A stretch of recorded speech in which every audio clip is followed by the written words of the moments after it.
ആരും പഠിക്കാത്ത പാഠമാണച്ഛൻ, ആരും ഗ്രഹിക്കാത്ത ഗ്രന്ഥമാണച്ഛൻ. പരിഭാഷയെല്ലാം ഒരുപോലിരിക്കുന്ന പാരിലെ പുസ്തകമെന്നുമച്ഛൻ.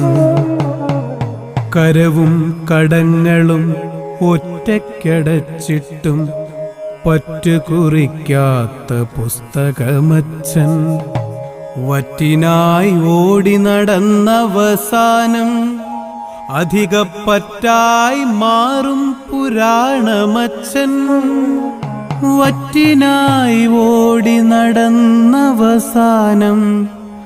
അധികപ്പറ്റായി മാറും പുരാണമച്ഛൻ. ഒരു നാളിൽ ഞാൻ എൻ്റെ ഉൽപ്പത്തി പുസ്തകം